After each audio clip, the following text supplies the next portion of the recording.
अस्सलाम वालेकुम। उम्मीद है कि आप खुश होंगे। अल्लाह आपको खुश रखे। मैं हूँ आसिफ इकबाल एहसास और आप देख रहे हैं उर्दू दान।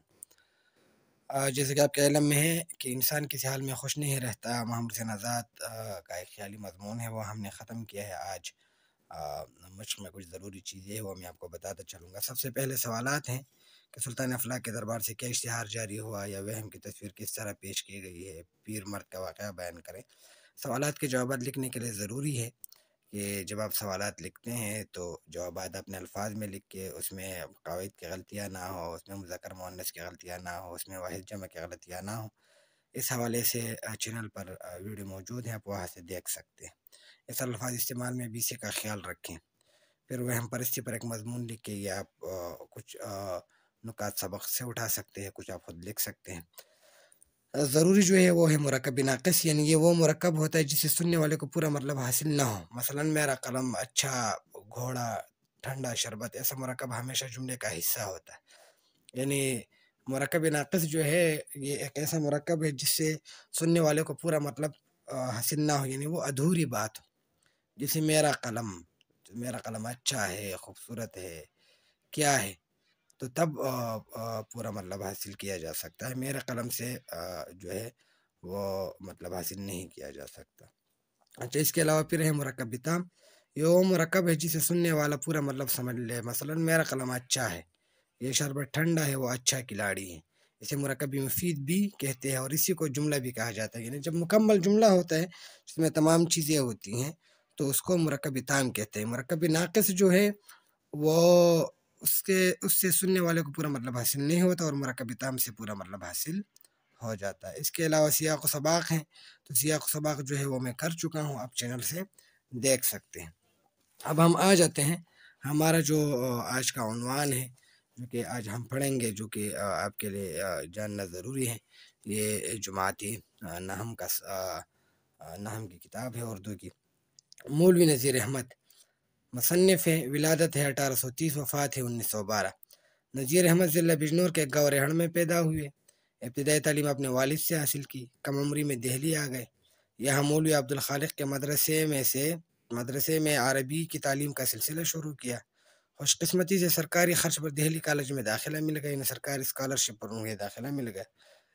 तालीम से फारिग होने के बाद अमली ज़िंदगी का आगाज़ बतौर मुदर्रिस किया, बतौर जो है उस्ताद किया। 1857 के हंगामे में एक अंग्रेज़ खातून की जान बचाई। जब 1857 की जंग आज़ादी लड़ी जा रही थी तो उसने एक अंग्रेज़ खातून की जान बचाई थी। इसके सिले में, यानी इसके बदले में, कानपुर में डिप्टी इंस्पेक्टर मदारिस बन गए। उन्होंने कानून, इनकम टैक्स और ताज़ीरात हिंद का अंग्रेज़ी में तर्जुमा किया। ये दो किताबें हैं जो कि उन्होंने अंग्रेज़ी से उर्दू में तर्जुमा की। उनका यह अमल अंग्रेज़ी हुकूमत को पसंद आया और उन्हें तहसीलदार बना दिया। यानी यह अमल अंग्रेज़ों को इतना पसंद आया कि उन्हें तहसीलदार के ओहदे पर फाइज किया। बाद में वो डिप्टी कलेक्टर के ओहदे तक पहुँचे। उन्हें अंग्रेज़ हुकूमत की तरफ से शम्सुल उलमा का खिताब मिला। शम्सुल उलमा यानी आलिमों का सूरज। एडमरा यूनिवर्सिटी ने LLD यानी डॉक्टर ऑफ लॉज और पंजाब यूनिवर्सिटी ने उन्हें DOL के एजाज़ी डिग्रियाँ यानी डॉक्टर ऑफ लिटरेचर, ये दो डिग्रियाँ जो है उनको एजाज़ी डिग्रियाँ मिली। एक एडमरा यूनिवर्सिटी ने दी और एक जो है वो पंजाब यूनिवर्सिटी ने दी।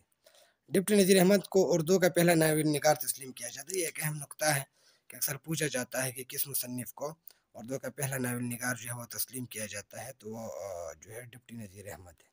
सर सैयद की तरह उन्हें भी ये इम्तियाज़ हासिल है कि उन्होंने कहानियों के ज़रिए माशरे की इस्लाह की तरफ तवज्जो दी और औरतों के मसाइल को अपने नावलों का मौज़ू बनाया। कि उन्होंने माशरे की इस्लाह की तरफ भरपूर तवज्जो दी और अपने नावलों के ज़रिए उन्होंने ये कोशिश की कि मैं अपने नावलों के ज़रिए औरतों के मसाइल पे बात करूँ और माशरे की इस्लाह करूँ।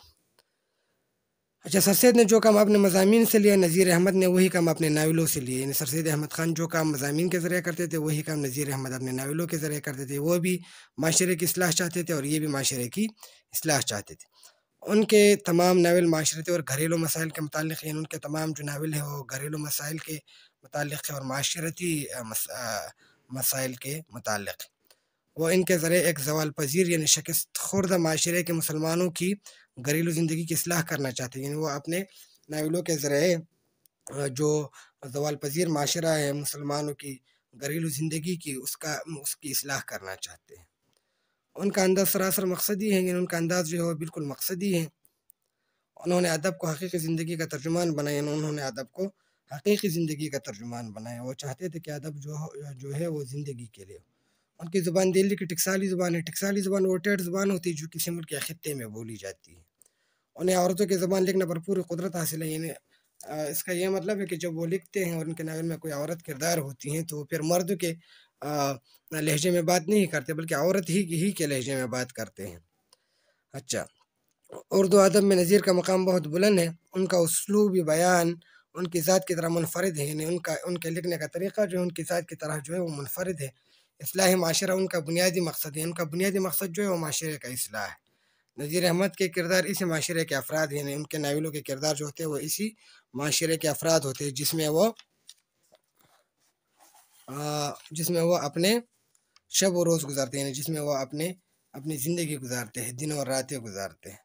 حقیقت پسند ان کے اسلوب کی نمایاں خاصیت ہے، یعنی ان کے ناولوں کی یا اسلوب کی یا تحریر کے جو بنیادی مقصد ہے وہ حقیقت پسندی ہے، یا بنیادی خاصیت جو ہے وہ حقیقت پسندی۔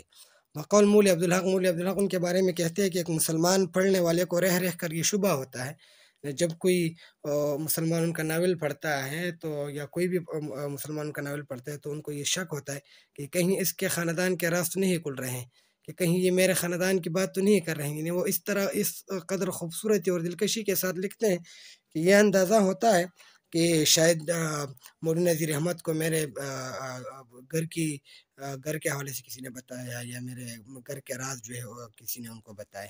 ان کی تحریر میں جگہ جگہ ظرافت کی بہترین مثالیں مل جاتی ہیں، یعنی کہیں وہاں ان کی تحریروں میں ظرافت یعنی ہنسانے والی بات بھی مل جاتی ہے۔